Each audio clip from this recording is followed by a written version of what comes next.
नमस्कार विद्यार्थी मित्रों, सुप्रभातम।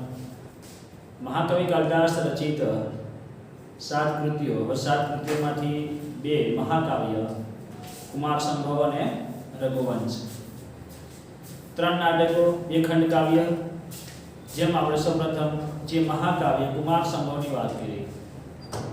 ધોરણ 12 સંસ્કૃત વિષયમાં સંસ્કૃત સાહિત્ય ઇતિહાસમાં મહાકવિ કાલિદાસનો જીવનનો પરિચય અને આ માત્ર કદાચ એ પૂછવાની શક્યતા બહુ એની ઓછી છે, પણ એમાંથી જે પ્રશ્ન પૂછાય તો એ યાદ રાખવાના. અને જે સંસ્કૃત સાહિત્યના ઇતિહાસના પરિચય માટે પરિચયાત્મક નોંધ જે પૂછાય એમાં કુમાર સંભવ અથવા રઘુવંશ બેમાંથી એક તો હોય જ છે, અને બંને સહેલું છે. તો કુમાર સંભવ જે 17 સર્ગનું છે, જેમાંથી 1 થી 8 સર્ગ અને 9 થી 17 સર્ગમાં જે આપણે વાત કરી, જે સર્ગમાં જેનું વર્ણન થયેલું છે એ સમજાયું. હવે એ જ પ્રમાણે રઘુવંશ બીજું મહાકાવ્ય મહાકવિ કાલિદાસનું છે. અને રઘુવંશમાં પહેલામાં તો આપણે જોઈ ગયા કે જેમાં નાયક કે નાયિકા તરીકે શિવ અને પાર્વતી એકની વાત થઈ છે, કુમારના જન્મની એટલે કાર્તિકેયના જન્મની જ વાત થઈ છે. અને ઘણી વખત તમે જુઓ કોઈ પણ મહાકાવ્ય હોય, કોઈ પણ નાટક હોય, જે પણ એમાં નાયક એક હોય, નાયિકા એક હોય, આ પ્રમાણે કે નાટક કે મહાકાવ્ય કે ગદ્ય હોય. જ્યારે અહીંયા જે મહાકાવ્ય છે એ મહાકાવ્યની જે કથા વસ્તુ છે એમાં કોઈ એક નાયકની વાત નથી થઈ, રઘુવંશીઓની વાત થઈ છે. રઘુ રાજાના વંશમાં થયેલા જે પણ રાજાઓ છે એ બધા જ રાજાઓનું જીવનનું જે પણ છે પરિચય અથવા એમના જીવનમાં જે પણ વર્ણન કરવા જેવા યોગ્ય છે એમનું વર્ણન ત્યાં મહાકવિ કાલિદાસે કરેલું છે. એટલે કોઈ એક નાયકની અનેક રાજાઓની વાત અહીંયા થઈ રહી છે. તો રઘુવંશ મહાકાવ્યને આપણે એના સર્ગ, મુખ્ય રસ અને જે શરૂઆત જે થઈ તે રઘુવંશ એટલે રઘુ રાજાના વંશની જે શરૂઆત થઈ છે એને આપણે સમજવાનું છે. આ મહાકાવ્યમાં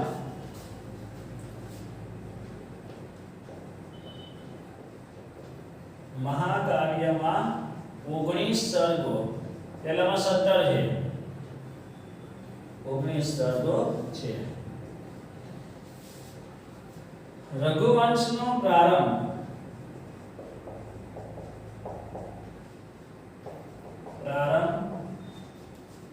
કવિએ પોતાના ઈષ્ટદેવ શિવની સ્તુતિથી કરેલું છે.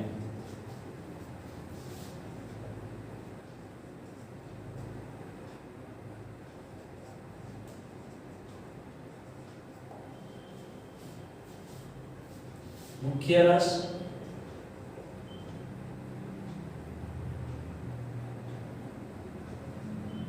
મુખ્ય વીર રસ છે.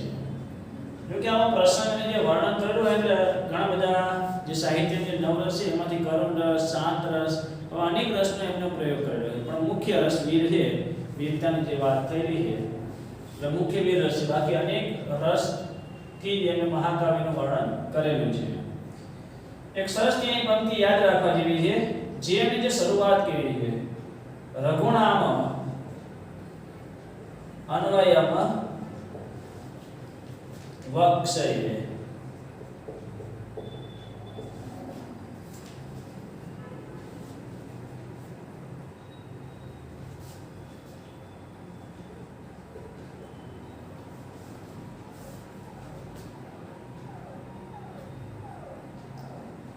એમ કહીને રઘુવંશીઓ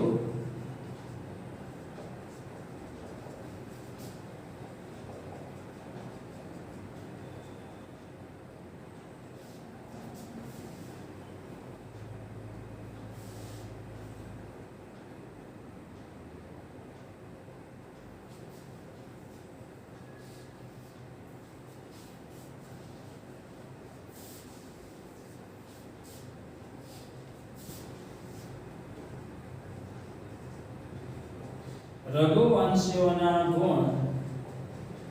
ગુણોથી આકર્ષાયેલા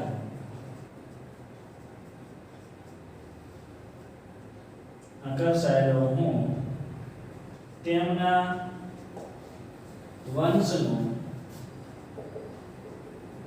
વર્ણન કરીશ એમ કહીને તેમને મહાકાવ્યની શરૂઆત કરેલી છે. પ્રારંભ મનુના નામ સ્મરણથી થાય છે.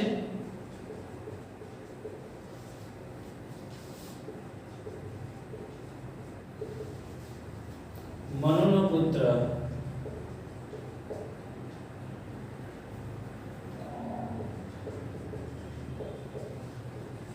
ઇક્ષ્વાકુ ના વંશથી આગળ વંશ ત્યાં વધેલો છે.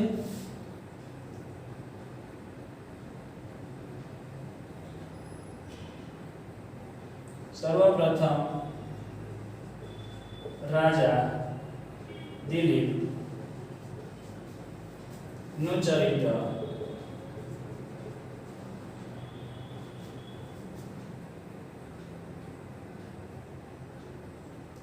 વિગતે આવે છે. રઘુ તેનો પુત્ર છે. તેના નામ પરથી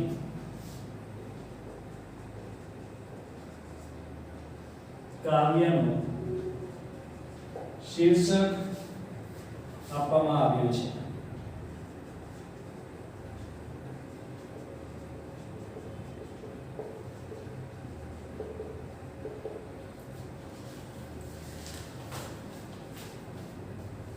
ચલો આપણે શરૂઆતમાં આ બધા પ્રશ્નો માટે ખાસ છે કેમ કે આ રીતના તમામ પ્રશ્નો પૂછાય છે અને પરિચયાત્મક નોંધમાં સૌપ્રથમ શરૂઆત તમારે આની કરવાની અને પછી જે રાજાઓ દિલીપ રાજા પછી રઘુનો પુત્ર અજનો પુત્ર દશરથનો પુત્ર રામ એમ જે પણ એના પુત્ર છે એ દરેક પુત્રના જીવનમાં જે પણ પ્રસંગ બની ગયા એ પ્રસંગોનું વર્ણન ટૂંકમાં લખવાનું છે.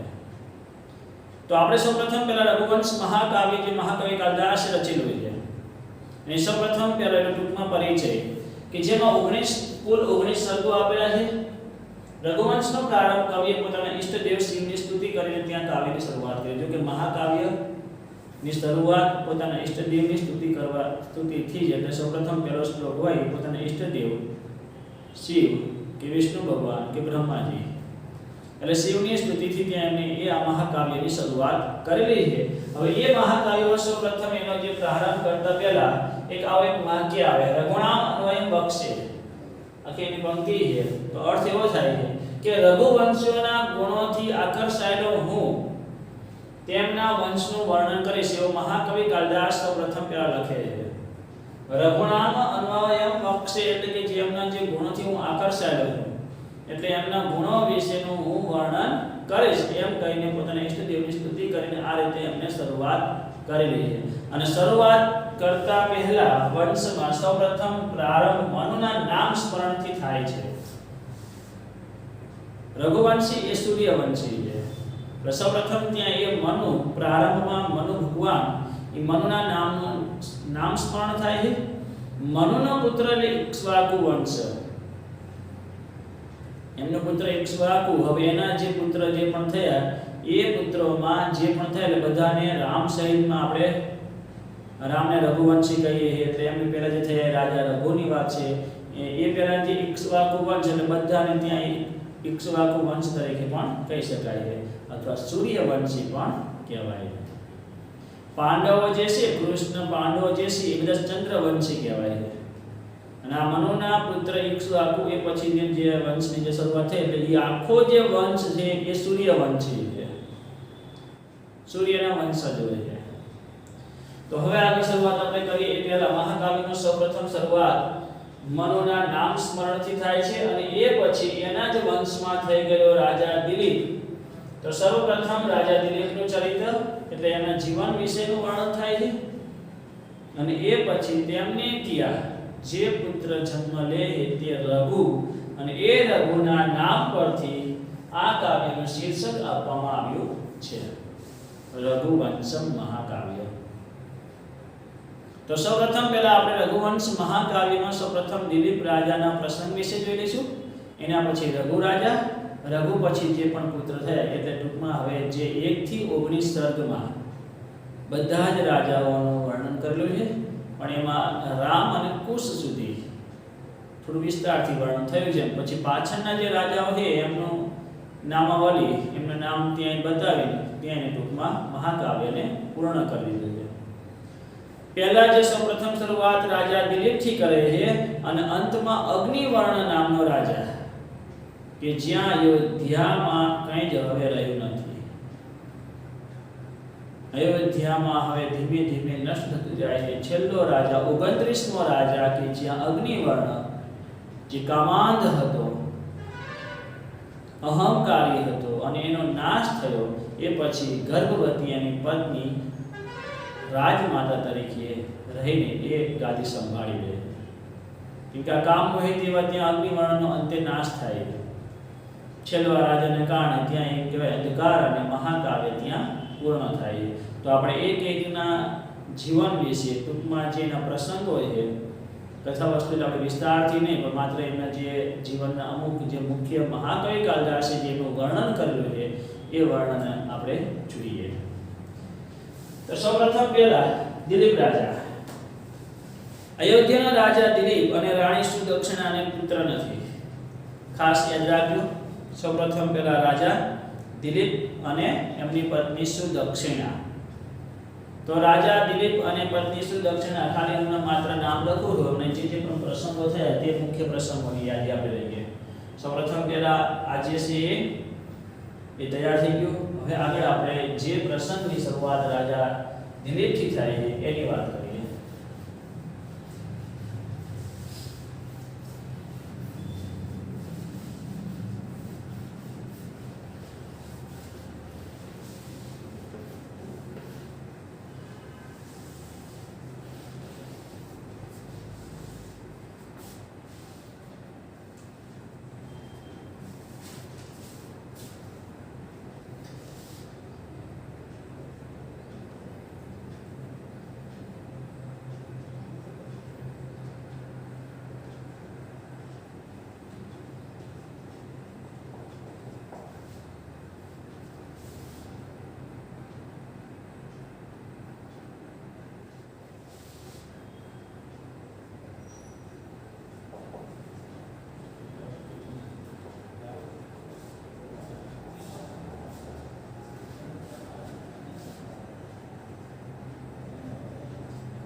દિલીપ પછી રઘુ, રઘુ પછી અજ. એમાં અજ અને પત્ની ઇન્દુમતી નો સ્વયંવર અને અજ વિલાપ એ બે પ્રસંગો મુખ્ય છે. પછી અજનો પુત્ર દશરથ. દશરથના વ્યક્તિત્વનું વર્ણન,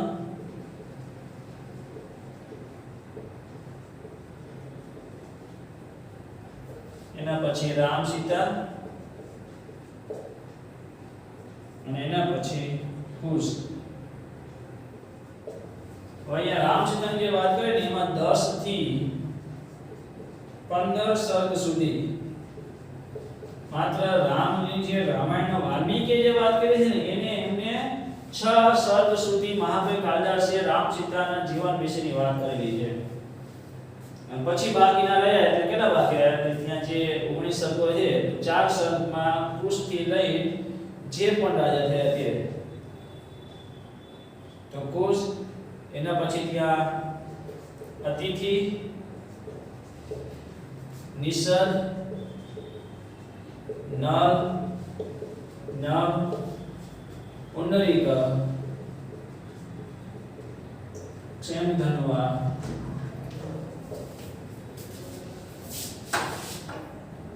એમ કરતા કરતા ત્યાં એ સુદર્શન અને એનો પુત્ર અગ્નિવર્ણ, છેલ્લો રાજા. બસ અહીંયા સુધી વાત કરી. અગ્નિવર્ણ રાજાના મૃત્યુથી આ મહાકાવ્ય સમાપ્ત થાય છે. તો તો સૌપ્રથમ શરૂઆતમાં દિલીપ રાજાને સુદક્ષિણા, દિલીપ રાજાની પત્ની સુદક્ષિણા ને કોઈ પણ સંતાન નથી, પુત્ર નથી. એટલે દિલીપ રાજાને જ્યારે એક પણ સંતાન નથી એ વાતનું એમને મોટું દુઃખ હતું. એટલે દિલીપ રાજા પોતાની પત્નીની સાથે વશિષ્ઠ મુનિના આશ્રમમાં જાય છે અને વશિષ્ઠ મુનિને આ વાત કરે છે કે અમારે કોઈ પણ સંતાન નથી. ત્યારે વશિષ્ઠ મુનિ પોતાની પાસે રહેલી કામધેનુ નામની જે ગાય છે એની પુત્રી નંદિની નામની જે ગાય છે એ એમને સોંપે છે અને કહે તમે આની સેવા કરો. રાજા દિલીપ પોતાની પત્ની સુદક્ષિણાની સાથે વનમાં રહે છે અને નંદિની ગાયની સેવા કરે. દરરોજ ચરાવવા લઈ જવું, દરરોજ ત્યાંની સેવા આ રીતે ત્યાં કરે છે અને એની ભક્તિથી નંદિની ગાય ખુશ થઈ જાય છે, પ્રસન્ન થાય છે. એટલે એની પરીક્ષા માટે એને એક માયાવી એવો સિંહ ત્યાં રાખે છે સામે, અને એ સિંહ એ નંદિની ગાયને જેવો ખાવા જાય છે ત્યાં તરત રાજા દિલીપ વચ્ચે આવી જાય છે અને કહે છે તમારે જો ભોજનની જરૂર હોય તો પહેલા મને ખાઈ જાઓ, નંદિની ગાયને ના ખાઓ. અને આવી એ સેવા ભક્તિ જોઈને નંદિની ગાય પ્રસન્ન થઈ. સામે સિંહ તો માયાવી હતો, એ તો ગાયબ થઈ ગયો. અને દિલીપ રાજાને ત્યાં વાત કરે છે. એના પછી નંદિની ગાયની પ્રસન્નતાથી સુદક્ષિણાને ત્યાં રઘુ નામનો પુત્રનો જન્મ થયો અને એના નામ પરથી આ રઘુવંશ મહાકાવ્યનું નામ આપવામાં આવ્યું છે. તો દિલીપ અને સુદક્ષિણાનો પુત્ર રઘુ, હવે રઘુ રાજાએ, અને એવું પણ કહેવાય કે દિલીપ રાજાએ જ્યારે અશ્વમેઘ યજ્ઞ રાખેલો, અશ્વમેઘ યજ્ઞમાં ઘોડાને શણગારવામાં આવે અને એ ઘોડાને ઇન્દ્ર રાજાએ ચોરી લીધેલો હતો. ત્યારે એનો પુત્ર આ રઘુ ઇન્દ્રની સામે યુદ્ધ કરે છે. ઇન્દ્ર તો મહાન છે રાજાએ, અને એની સામે યુદ્ધ કરે છે. અંતે સમાધાન કરીને અશ્વમેઘ યજ્ઞ માટેનો ઘોડાને છોડાવીને લાવે છે અને એ પ્રસન્નતાથી રાજા દિલીપ એને રાજ્ય સોંપે છે. હવે એ રઘુ રાજા જ્યારે રાજગાદી પર બેસે છે, રાજ્ય સંભાળે છે, એ પછી દિગ્વિજય કરવા માટે નીકળી જાય છે અને અનેક જગ્યાએથી ત્યાં વિજય પ્રાપ્ત કરે છે, ખૂબ ધન સંપત્તિ પ્રાપ્ત કરે છે. અને એના પછી એ રઘુ રાજા વિશ્વજીત યજ્ઞ રાખેલો. એ વિશ્વજીત યજ્ઞમાં એમને બધી જ જે પણ ધન સંપત્તિ પ્રાપ્ત કરેલી હતી એ બધી જ દાનમાં આપી દીધી. યજ્ઞ પૂર્ણ થયો અને બધું એમને દાન કરી દીધું. એ પછી વરતંતુ નામના એક ઋષિનો શિષ્ય કૌત્સ એની પરીક્ષા માટે ત્યાં મોકલે છે અને કૌત્સ એ ઋષિકુમાર ત્યાં આવે છે અને રાજા રઘુને કહે છે મને દાન આપો. પણ દાન તો બધું કરી નાખેલું હતું, કંઈ પણ એની પાસે રઘુ રાજા પાસે કંઈ છે જ નહીં. હવે ત્યારે રઘુ રાજાએ કહ્યું થોડો સમય રહો અને કુબેર દેવની પાસે, કુબેર પાસે તો ખૂબ ત્યાં ભંડાર છે, અને કુબેર દેવની સામે યુદ્ધ કરવાની વાત કરે. એટલે કુબેર દેવને તો ખબર છે કે આ યુદ્ધમાં હું નહીં હરાઈ શકું. એટલે સામેથી કુબેર દેવ આવીને ત્યાં કહે છે તમારે જોઈએ એટલું તમે લઈ લો. અને એ પછી કુબેર દેવ પાસેથી ધન સંપત્તિ મેળવીને કૌત્સને જેટલું જોઈએ એ એમને આપે છે. હવે આ પછીની આગળ વાત કરીએ જે કૌત્સનો પ્રસંગ. કૌત્સ એમના પર પ્રસન્ન થાય છે અને એમની પ્રસન્નતાથી રઘુ રાજાને ત્યાં અજ નામનો પુત્રનો જન્મ થયો. પછી રઘુ રાજાએ એ રાજ્યનો એટલે કે રાજગાદીને છોડે છે અને પોતાના પુત્ર અજને બેસાડે છે. હવે અજ અને ઇન્દુમતીનો સ્વયંવર અને અજ વિલાપ આગળના શરતમાં એ દર્શાવી. તો એમાં અજ રાજા અને પત્ની ઇન્દુમતીના સ્વયંવરમાં ઇન્દુમતી પોતાના વર માટે એની જ પસંદગી કરે છે અજની. એના પછી અજ જે વિલાપ આપેલો છે એમાં ઘટના એકવાર એ બને છે કે જ્યારે ઇન્દુમતી ઉદ્યાનમાં વિહાર કરતી હોય છે અને એ વખતે નારદજીની વીણામાંથી એક પુષ્પમાળા નીચે પડે છે અને એનાથી ઇન્દુમતીનું મૃત્યુ થાય છે. અને એના મૃત્યુ થયા પછી અજ વિલાપ કરે છે અને એની પાસે વશિષ્ઠ ઋષિ આવીને એને આશ્વાસન આપે છે અને આગળ એના જ પુત્ર દશરથને રાજા બનાવવામાં આવે. દશરથના વ્યક્તિત્વનું વર્ણન. હવે દશરથ રાજાના વ્યક્તિત્વનું વર્ણન આપણે જોઈએ તો રામાયણમાં આપણે સમજી ગયા છીએ. રામાયણમાં જે વાલ્મીકી ઋષિએ જે વાત કરેલી એ જ રીતે દશરથ રાજાને પણ કોઈ સંતાન નથી. શ્રવણના માતા પિતા, શ્રવણને જે રીતે એમને વધ કરેલો અને માતા પિતા જે શ્રાપ આપેલો હતો એ જ પ્રમાણે પુત્ર વિયોગથી એમનું પણ મૃત્યુ થશે. પોતાની 3 પત્ની હોવા છતાં એક પણ સંતાન નથી. પુત્ર પ્રાપ્તિના યજ્ઞથી તેમને ત્યાં 4 પુત્રનો જન્મ થાય છે, રામ, લક્ષ્મણ, ભરત અને શત્રુઘ્ન. એ 4 પુત્ર પછી રામ, લક્ષ્મણ વિશ્વામિત્રના યજ્ઞમાં જે તાડકા નામની જે રાક્ષસી છે એ સેના રાક્ષસોનો ત્યાં વધ કરે છે, સીતાના સ્વયંવરમાં જાય છે, સીતા સાથે જે લગ્ન થયા પછી પોતાનું જીવન જે આગળ વધે ત્યાં પછી કઈ દશરથ પાસે ત્યાં વરદાન માંગે છે. રાજગાદી પર બેસવાની જગ્યાએ એમને વન ભોગવવું પડે છે અને વનમાં રામ, લક્ષ્મણ અને સીતા ત્રણેય વનવાસ માટે 14 વર્ષના વનવાસ માટે નીકળી જાય છે. આગળનો જે પ્રસંગ છે એમાં અનેક ઋષિ મુનિની પાસે ત્યાં રહે છે, અનેકની પાસે ત્યાં ઉપદેશને જીવન જીવવા માટેના અનેક ઉપદેશ, શસ્ત્ર, અસ્ત્ર બધું પ્રાપ્ત કરે છે. પછી ત્યાં રાવણ દ્વારા સીતાનું અપહરણ થાય છે. રામ, લક્ષ્મણ સુગ્રીવની સાથે મિત્રતા કરીને રાવણ સામે યુદ્ધ કરે છે, રાવણનો વધ કરે છે, સીતાને પ્રાપ્ત કરે છે. 14 વર્ષનો વનવાસ પૂરો થયો એ પછી અયોધ્યામાં પાછા આવે છે, રાજ્યને સંભાળે છે. પણ લોકવાયકા, લોકોની નિંદાથી સીતાનો ફરીથી ત્યાગ કર્યો અને સીતા વાલ્મીકી ઋષિના આશ્રમમાં રહીને લવકુશનો જન્મ આપ્યો. એ લવકુશનું મિલન અશ્વમેઘ યજ્ઞમાં પાછું ત્યાં પિતા અને પુત્રનું મિલન થાય છે. લવકુશને રામ પ્રાપ્ત કરે છે પણ સીતા ધરતીમાં સમાઈ જાય છે અને તે રામનો પણ દેહ ત્યાગ થાય છે. એ પછી કુશ રાજા બને છે. આ બધું વર્ણન એમને તે ટૂંકમાં પરિચય એમને આપેલો છે. એ પછીનો રાજા એટલે કે કુશ. હવે કુશ પછીનું જે વર્ણન છે ને એ બહુ વિસ્તારથી નથી, કેમ કે 10 થી 15 સર્ગ સુધી તો રામ, સીતા અને દશરથના જે વ્યક્તિત્વ વિશેનું જે વર્ણન થયું એ 6 સર્ગ સુધી કરેલું છે. પછી કુશ રાજા, કુશનો પુત્ર અતિથિ, એનો પુત્ર નિષદ, નર, નવ, પુંડરીક, ચેમગનવા, સુદર્શન અને અંતે 29મો રાજા. એટલે આમાં એક નાયકની વાત નથી પણ 29 નાયકની વાત છે. છેલ્લો રાજા અગ્નિવર્ણ જે કામાંત હતો, કામ મોહિત હતો. એવું કહેવાય છે કે એ રાજા કોઈ પ્રજાની પાસે દુઃખ જાણવા જતો ન હતો, પણ પ્રજા જ્યારે એના દર્શન માટે આવે ને તો એ અંદર આવવા ન દેતો, પગ બહાર રાખતો. લોકો એમના દર્શન કરીને ત્યાં બહાર નીકળે. એટલો ત્યાં કામ હોય ને અહંકારી હતો અને એના અહંકારને કારણે આખા રઘુવંશ ત્યાં અંતે પૂર્ણ થઈ જાય છે. અને અગ્નિવર્ણ જેવા અહંકારી રાજાથી જ્યારે એનું મૃત્યુ થયું એ પછી એની પત્ની જે ગર્ભવતી હતી એ રાજમાતા તરીકે રાજગાદીને સ્વીકારે છે અને રાજ્ય ચલાવે છે. આ પ્રમાણે રઘુવંશ મહાકાવ્ય ત્યાં પૂર્ણ થાય છે. આગળ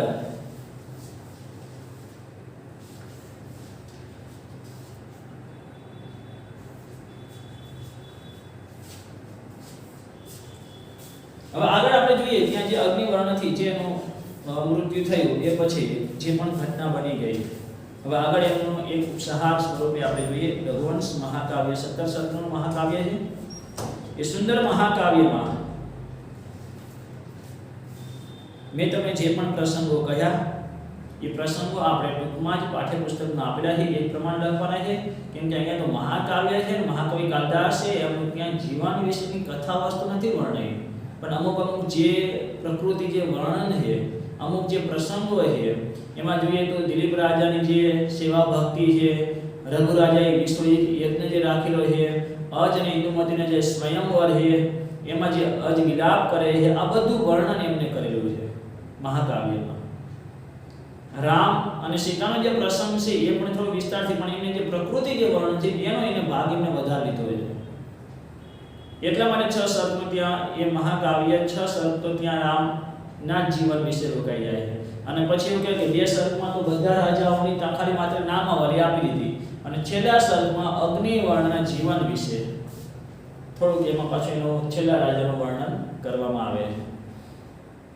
અગ્નિવર્ણ રાજાના મૃત્યુથી પછી આ મહાકાવ્ય ત્યાં પૂર્ણ થાય છે. હવે આગળ જે પ્રશ્નો માટે એક ઉપસહાર રૂપે આપણે બીજા પ્રશ્નો પણ જોઈએ. છેલ્લા 2 ફકરા બાકી છે એ જોઈએ.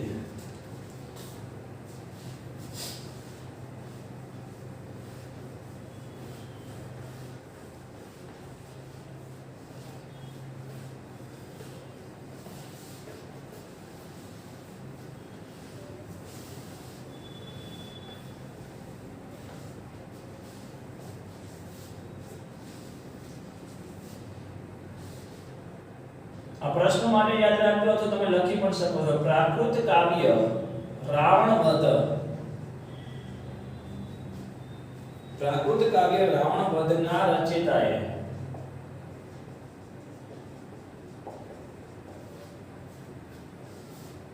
તો તેને રઘુકારનું બિરુદ આપેલું છે, રઘુકારનું બિરુદ આપેલ છે.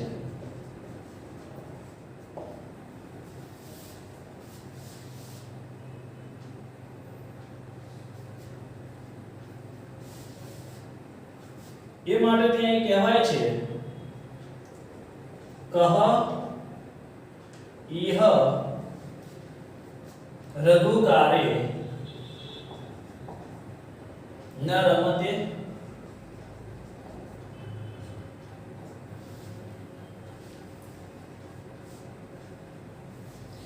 અહીંયા માત્ર એક મહાકાવ્યની શ્રેષ્ઠતા બતાવવા માટે, મહાકાવ્યને પ્રસિદ્ધ કરવા માટે કે છે આ બધા મહાકાવ્યો રઘુવંશ, એ સિવાય કુમાર સંભવ, એ સિવાયના અનેક મહાકાવ્યો છે.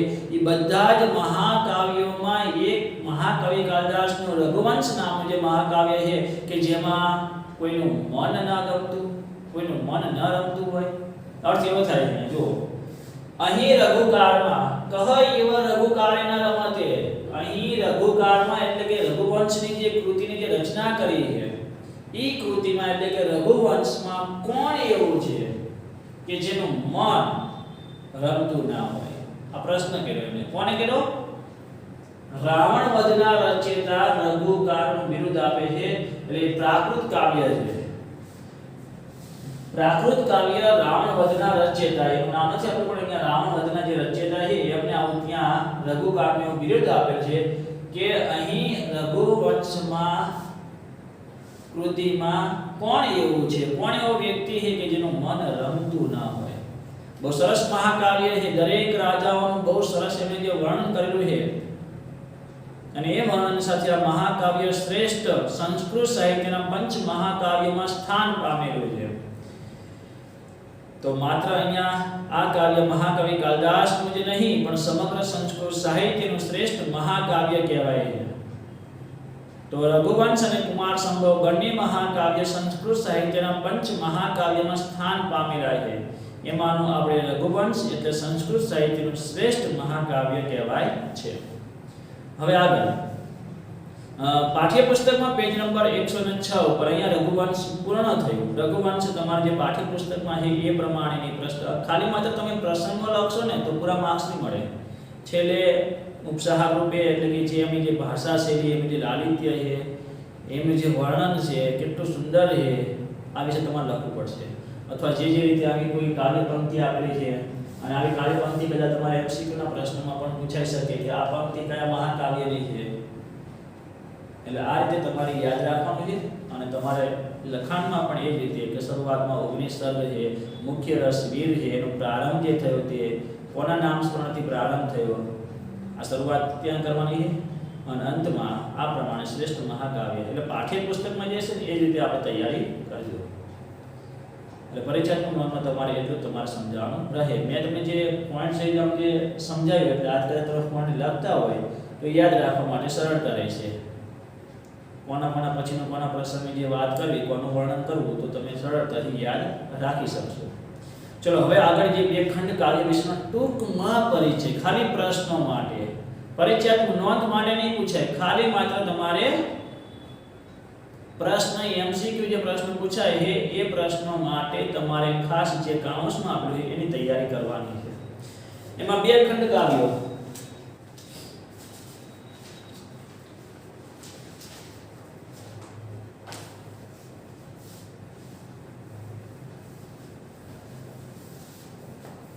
મહાકવિ કાલિદાસના બે ખંડ કાવ્યો ઋતુસંહાર અને મેઘદૂતમ. ઋતુસંહારમાં હવે ઋતુસંહારમાં જે વાત કરી છે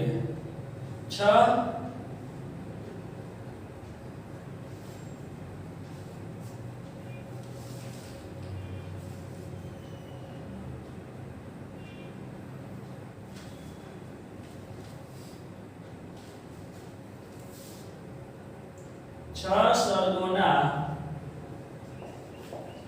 નાના કાવ્યમાં પ્રેમીએ પ્રેમિકા પાસે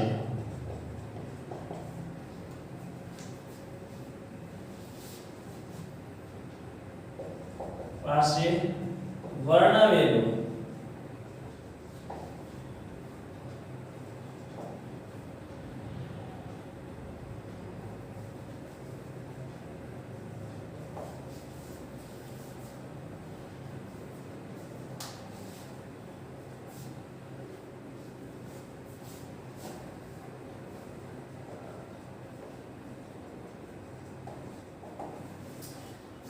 માત્ર ખાલી પ્રશ્ન માટે આપણે અહીંયા થોડુંક 6 સર્ગોમાં અને ઋતુમાં થોડીક મારી રીતે ભૂલ થઈ ગઈ.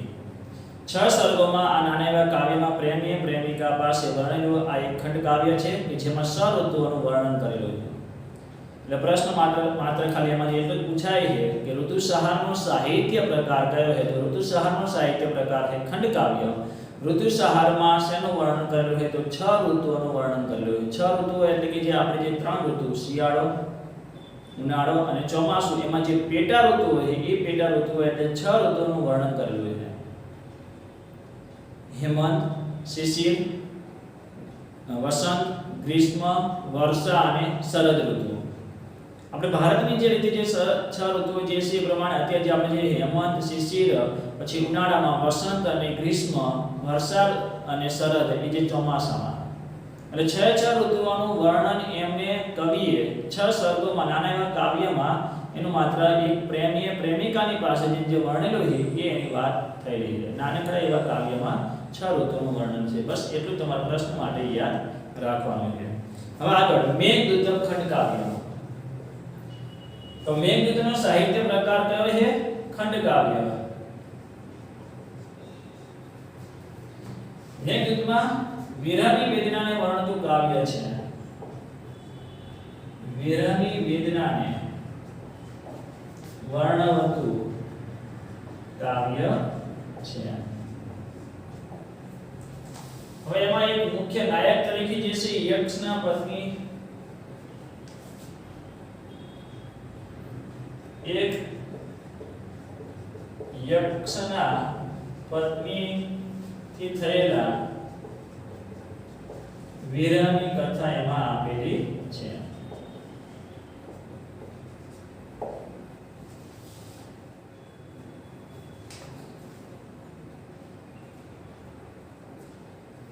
અષાઢના પહેલા દિવસે યક્ષ મેઘને દૂત બનાવીને પત્નીને પોતાની કુશળતા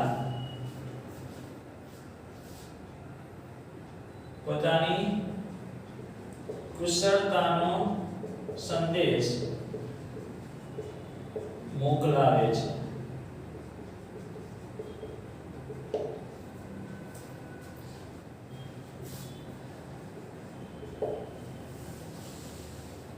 બસ આ જે પ્રશ્નો માટે છે એ તમને હવે ખરેખર સમજાઈ ગયું.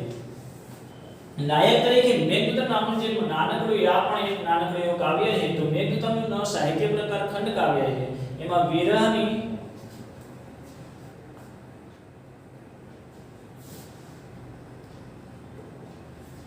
વેદનાને વર્ણવતું કાવ્ય છે. એમાં યક્ષને શ્રાપ આપેલો છે અને એના કારણે ત્યાં પોતાની પત્નીથી અલગ થઈ ગયો છે. યક્ષ એટલે કે જે અર્ધદિવ્ય જાતિ જે પુરાણમાં જે વાત કરી છે. તો મહાકવિ કાલિદાસે યક્ષને અહીંયા મેઘદૂતના ખંડ કાવ્યમાં નાયક બનાવેલો છે. હવે એ યક્ષ એક યક્ષના પત્નીથી થયેલા વિરહની કથા અહીંયા આપેલી એક યક્ષની અહીંયા વાત થયેલી છે. અનેક યક્ષો જે છે એમાંથી એક યક્ષની અહીંયા પોતાના પત્નીથી જે રીતે ત્યાં એ વિખૂટો પડેલો છે અને જે વિરહની કથા છે એને એ પછી તે અષાઢના પહેલા દિવસે, અષાઢ મહિનો એટલે ચોમાસામાં આવે, એ અષાઢ મહિનાના પહેલા દિવસે રામગીરી પર્વત ઉપર, જો કે પ્રશ્ન માટે પૂછાય ના એવી જરૂર નથી પણ આ પ્રશ્ન પૂછાઈ શકે કયા મહિનામાં ક્યારે? તો અષાઢ મહિનાના પહેલા દિવસે યક્ષે મેઘને દૂત કોને બનાવેલો છે? તો વાદળને અથવા મેઘને દૂત બનાવીને પત્નીને પોતાની કુશળતાના સમાચાર પહોંચાડે છે. એટલે પોતાની પત્નીથી જે વિરહ થયેલો છે એની પોતાની જે વેદના છે એ વેદના એક વાદળને દૂત બનાવીને કુશળતાનો સંદેશ મોકલાવે છે. રામગીરી પર્વત પર, એ પ્રશ્ન માટે જરૂરી નથી છતાં પણ તમારે લખવું હોય તો રામગીરી પર્વત પર, પર્વત ઉપર, રામગીરી પર્વત ઉપર ત્યાં યક્ષ, ત્યાં વાદળ ને, કે વાદળ ગામથી નીચે જ હોય તો એ પર્વત ઉપર ત્યાં યક્ષ મેઘને એટલે કે વાદળને, આ બધા પ્રશ્નો માટે છે. તો આ બંનેમાં પ્રશ્ન તમારે પૂછાઈ શકે છે, પરિચયાત્મક નોંધ માટે આ પૂછાતા નથી. ચાલો તો અહીંયા હું હવે મહાકવિ કાલિદાસના જે 7 કૃતિઓ છે એ 7 કૃતિઓની અહીંયા 2 મહાકાવ્ય અને 2 ખંડકાવ્યની જે વાત કરી તે હવે પૂર્ણ કરું. તો બંનેમાં મહાકવિ કાલિદાસના જીવનનો પરિચય, બંને મહાકાવ્ય અને 2 ખંડકાવ્યને ખાલી માત્ર અહીંયા પ્રશ્ન ઋતુસારમાં 6 સર્ગોમાં નાનકડા એવા ખંડકાવ્યમાં 6 ઋતુઓનું વર્ણન કરેલું છે. મેઘતમક જે નામ અહીંયા આપ્યું છે શીર્ષક, તો મેઘ એટલે કે વાદળ, વાદળને જે દૂત બનાવીને નાયક યક્ષ પોતાની પત્નીથી જે વિરહની જે વેદના છે એ સંદેશ મોકલાવે છે. ક્યારે? કે અષાઢના પહેલા દિવસે. ક્યારે યક્ષ મેઘને દૂત બનાવીને સંદેશ પહોંચાડે છે? તો અષાઢ મહિનાના પહેલા દિવસે આ સંદેશ મોકલાવે છે. અહીંયા 2 ખંડકાવ્યની જે વાત પૂર્ણ કરી, ખાલી પ્રશ્ન માટે આ રીતે તમે તૈયાર કરજો. પાઠ્યપુસ્તકમાં કાઉન્સમાં આપેલો છે ત્યાં જે રીતના અમુક અષાઢના પહેલા દિવસે રામગીરી પર્વત ઉપર દૂત બનાવી મેઘને, આવા અમુક પોઈન્ટ યાદ રાખજો.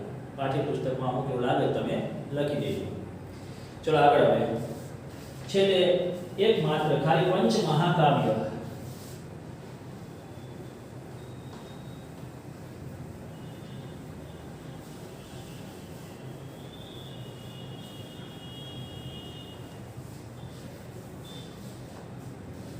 પાઠ્યપુસ્તકમાં ખાલી પ્રશ્ન કદાચ પૂછાય તો પ્રશ્ન માટે પંચ, સંસ્કૃતના પંચ મહાકાવ્ય, સંસ્કૃતના પંચ મહાકાવ્યો, એમાં કાલિદાસ રચિત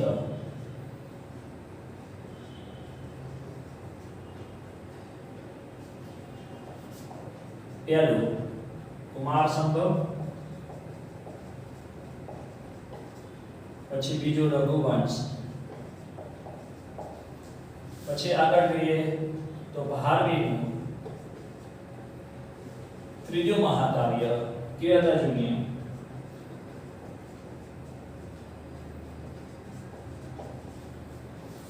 પછી આગળ માઘનું ચોથું મહાકાવ્ય શિશુપાલ વધ, અને છેલ્લે શ્રીહર્ષ નું મહાકાવ્ય, છેલ્લું 5મું મહાકાવ્ય નિષેધ્ય ચરિતમ.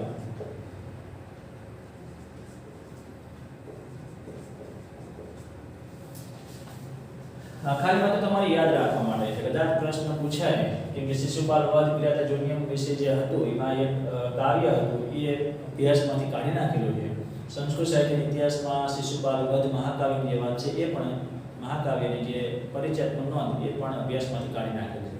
પણ સંસ્કૃતના પંચ મહાકાવ્યોનો પ્રશ્ન પૂછાય તો સંસ્કૃતના મહાકાવ્યોને જે પણ સ્થાન પામેલા છે એમાં મહાકવિ કાલિદાસના મહાકવિ કુલગુરુ કાલિદાસ ના 2 મહાકાવ્યો કુમાર સંભવ અને રઘુવંશ, ભારવીનું ત્રીજું મહાકાવ્ય એટલે કે ભારવીનું મહાકાવ્ય કિરાતાર્જુનીય, શિશુપાલ વધના રચયિતા એટલે કે એના કર્તા કોણ છે? માઘ, મહાકવિ માઘનું શિશુપાલ વધ, અને શ્રીહર્ષનું છેલ્લું મહાકાવ્ય નિષેધ્ય ચરિતમ. પંચ મહાકાવ્ય કયા છે એનો ઉલ્લેખ માત્ર તમારે પાઠ્યપુસ્તકમાં કોઈ પણ જગ્યાએ પાછળ ગમે ત્યાં એ લખી દીધો, ખાલી માત્ર એને યાદ રાખવાના છે. કોઈ પણ રીતે ત્યાં એ પંચ મહાકાવ્યનો પ્રશ્ન પૂછી શકે. ચાલો હવે અહીંયા હું મહાકવિ કાલિદાસ એટલે મહાકવિ કુલગુરુ કાલિદાસ જેમને બિરુદ આપેલું છે એવા મહાકવિ કાલિદાસ જે મૂર્ખ હતા અને જે મહાકવિ બની ગયા, એમની જે 7 કૃતિ, એમના 3 નાટકો, 2 મહાકાવ્ય અને 2 ખંડકાવ્ય, આ દરેકનો પરિચય આપણે પ્રાપ્ત કર્યો. એમાંથી કુમાર સંભવ અને રઘુવંશ પરિચયાત્મક નોંધ માટે આપણે ખાસ ત્યાં એને લખાણ માટે પોઈન્ટ યાદ રાખીને તૈયાર કરવાનું છે. બાકીના બધા MCQ પ્રશ્નો માટે પણ પૂછાય છે. અને બંને મહાકાવ્યોમાંથી પણ જે મહાકાવ્ય કદાચ પરિચયાત્મક નોંધમાં ન હોય તો એમાંથી MCQ પ્રશ્ન પૂછી શકાય. પણ આપણે જ્યારે લેખિત માટે એ બંને મહાકાવ્ય તૈયાર કરશું તો એમાંથી પ્રશ્નો પણ તૈયાર થઈ જશે. અને છેલ્લા બંને ખંડ કાવ્યમાં પ્રશ્નો માટે જ આપણે તૈયાર કરવાના છે. એકાદ બે પ્રશ્નો રૂપે જેમ તમે લખાવ્યું એ રીતે આપણે તૈયાર કરવાની છે. તો અહીંયા હું મહાકવિ કાલિદાસના જીવન વિશેનો અને એમની જે કૃતિઓ છે એ વિશેનો જે પણ મેં સમજણ આપી એ તમે તૈયાર કરજો. તો અહીંયા હું પૂર્ણ કરું છું. હવે આગળ આપણે પાઠ અથવા પદ્ય. તો પદ્યમાં હવે તમારે 7મું પદ્ય આવશે, કેમ કે 5મું પદ્ય ચલાવ્યું પછી 6ઠું પદ્ય આપણા અભ્યાસમાં નથી, એટલે 7મા પદ્યમાં આપેલા શબ્દો વાંચી લેજો, જેથી કરીને 7મા પદ્યમાં આપેલા જે શ્લોકો એનો અનુવાદ સારી રીતે સમજી શકાય. અસ્તુ.